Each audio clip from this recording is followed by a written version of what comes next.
जो भी चीज़ करिए अच्छा थोड़ा करिए मगर ठीक करिए। देखा देखी जो करे वो पाचे पछताए, काम बिगाड़े आप जगह उस ब्राह्मण को कोई मतलब नहीं। आप जो दो अच्छा दो बुरा दो, आप अपने लिए सोच समझ के देना।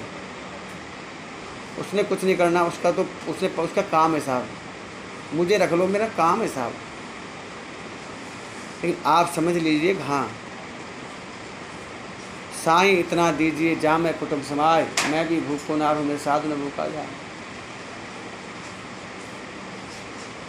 फालतू चीज़ें होंगी तो सड़ेंगी, और वो चीज़ें सड़ी ना तो वो पित्तर सड़ेगा जिसके नाम से दी जा रही है। ऐसा कभी सोचा आपने? हमने सामान यूज करने पहनने के लिए कपड़े दिए, वो पहन नहीं रहा बंदा, उसके निमित्त दिया उनके निमित्त ये, लेकिन वो पहन ही नहीं रहा। वो पहनता है पैंट शर्ट, हमने दे दिए कुर्ते पजामे। वो पहनता है सूती, हमने दे दिया टेरिकोट, वो पहन ही रहा, पता नहीं कितना। अरे यार पूछ लो यार महाराज जी, आप इतने आपके पूछने में क्या जा रहा है? सलाह बहुत दे देंगे आपको, ऐसे होता है ऐसे होता है ऐसे होता है। कैसे होता है? जिस पे भार ढोना है उससे तो पूछ लो कैसे होता है। मैं तो ये देख रहा हूँ जब से 25-26 साल से काम कर रहा हूँ, बस होता है। अरे यार क्या पता नहीं क्या क्या होता है, मैं भी जानता हूँ। बहुत चीज़ें आपने छोड़ दी। ऊपर बैठने की व्यवस्थाएं नहीं होती थी पहले, अब तो ठाकुर जी ने पता नहीं क्या क्या दे दिया। आज भी किसी के यहाँ जाओ ना जीमने, तो आज भी ऐसे आसन डाल देते हैं, बैठो महाराज जी हमारे पितरों का श्राद्ध है। जब मैं उनके यहाँ देखता हूँ तो मैंने कहा जी आप कहाँ बैठते हो? पूरी जो खाना खाने की टेबल बनी हुई है, बड़े बड़े ऐसे सब बैठ, वो नीचे बैठते नहीं है। अरे मैंने कहा पहले लोग उकड़ू बैठ के खाना खाते थे, थाली नहीं होती थी, एक सब्जी ली बस की रोटी पे ही सब्जी डाली और वो ऐसे ही खा लेते थे। लेकिन जब मेहमान आते तो उसके लिए आसन डालते थे। अब तुम तो आज भी तुम तो ऊपर चढ़ गए, मगर तुम्हारे पितर आज भी नीचे पड़े हुए हैं, तुम्हें शर्म आनी चाहिए। बोले पंडित जी तो नीचे ही बैठ के खाते हैं। अरे हाँ खाते तो हैं, मगर तुम भी तो उससे नीचे पड़ो ना। तुम तो वो बिल्कुल तुम तो खड़े खड़े ही खाना चाहते हो। थोड़ा सा इस चीज़ को समझिए। अगर हमारे पितर हैं, हमारे उनको स्थान दो, अच्छा स्थान दो, थोड़ा ऊंचा, कहते हैं ऊंचा स्थान होना चाहिए। तो जो भी करें, ठाकुर जी ने हमें बुद्धि दी है, थोड़ी सी अकल दी है, अकल से करें। धन दिया है तो धन को फेंके ना। अभी देखिए इसमें लिखा है छत्री, छत्ता, चांदी, दिवट, चमर, कटवा, आसन, झारी। आप मानोगे नहीं, ये तो आप भाग्यशाली, आपके यहाँ थाली मिल गई। मुझे यहाँ थालियाँ नहीं मिलती, आजकल पूजा करने जाता हूँ, सबके यहाँ प्लेटें हैं साहब, थालियाँ नहीं मिलती। मैं कहता हूँ यार थालियाँ लाओ किनारे वाली, बस बोले महाराज जी थाली नहीं है यहाँ, तो यही है।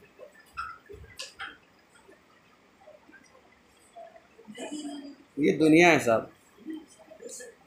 कहते हैं सैया पर जो विष्णु जी की सैया अगर देते भी हैं, बनाते, तो उस पर लिखा है सोने के लक्ष्मी सहित विष्णु जी। वो नहीं देंगे, वो समझ में उनको नहीं आएगी, वो नहीं आती है, बाकी सब कुछ समझ में आ जाएगा। क्यों भाई? या तो करो तो सारे नाटक करो, नहीं मत करो। और कहते हैं गहने पहनावे संयुक्त करें और शंख चक्र गदा आदि वस्त्र तथा आभूषणों से युक्त करें। स्त्री की सैया पर काजल रोली वस्त्र और भूषण आदि सुगंधित वस्तुओं को देवें। बाद में गंध पुष्प से भूषित करके ब्राह्मण को कान आदि अंगूठी आदि सोने की पहनाएं। पुष्य भूमि करके ब्राह्मण को कान में भूषण,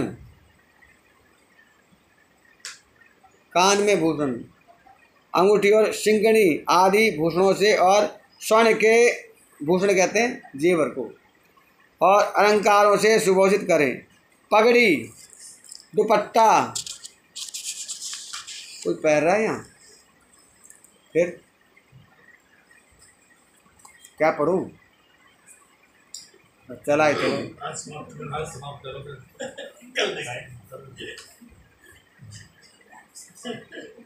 कहते हैं सैया के ऊपर लक्ष्मी सहित नारायण के आगे बैठा दें। उस ब्राह्मण को और कुमकुम निमित्त फूलों की माला से विष्णु तथा लक्ष्मी का पूजन करें, और भी लोकपाल जो ग्रहों देवी तथा गणेश की पूजा करें। फिर उत्तर अभिमुख होकर फूलों की अंजलि से ब्राह्मण के आगे खड़ा होकर मंत्र उच्चारण करें। कहे कि है क्षीर सागर में जैसी तुम्हारी सैया है, जन्म जन्म में हमको प्राप्त हो। इस प्रकार पुष्पांजलि को ब्राह्मण पर और विष्णु की प्रतिमा पर छोड़ें और पश्चात सामग्री सहित यह सैया संकल्प पूर्वक ब्राह्मण को दान कर दें। व्रत के उपदेश करने वाले ब्राह्मण वाणी गुरु को सैया दान करते समय ऐसा कहें, है ब्राह्मण इसको ग्रहण कीजिए, हमको कौन दे सकता है, आपको कौन दे सकता है, ऐसे कहकर दे। सैया पर बैठे हुए विष्णु ब्राह्मण और लक्ष्मी सहित आदि को हिला करके प्रदक्षिणा पूर्वक नमस्कार कर विसर्जन करें। सब सामग्री युक्त अति सुंदर सैया में सुखपूर्वक। हाँ, एक और सुनिए, बड़े बुजुर्ग को चले जाते हैं तो एक रिवाज है, सैया जब दान देते हैं, आपने देखी नहीं देखी पता नहीं, ब्राह्मण को बैठाते हैं फिर उसको झूला झुलाते हैं, हैं? हाँ सुनो, गल सुनो, नहीं नहीं गल सुनो। पत्थर मोटा लेते हैं छोटा लेते हैं?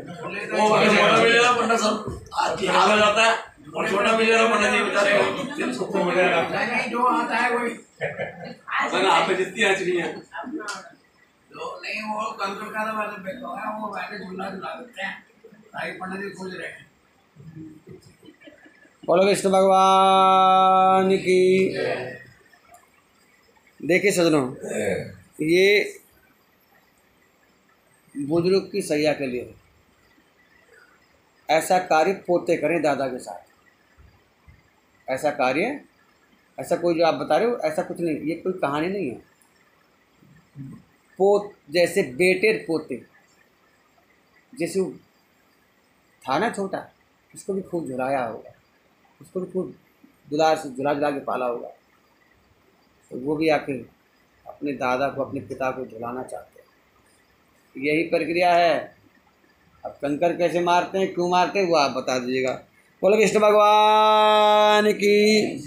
कहते सैया बहुतों को देने या बेचने से नरक में पहुंचा देती है। योग ब्राह्मण को सैया दान करने से वहाँ फल प्राप्त होता है। दाता का पिता पुत्र परलोक और तथा इस लोक में पशु होते हैं। सैया दान के प्रभाव से सुंदर दिव्य भवन में और यमपुरी में सुख से रहता है, इसमें संदेह नहीं।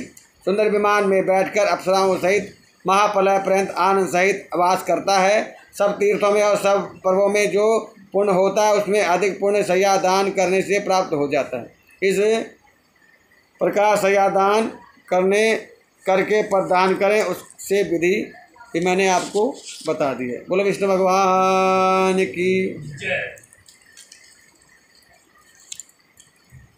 शेष कथा कल सुनाएंगे आपको। आइए।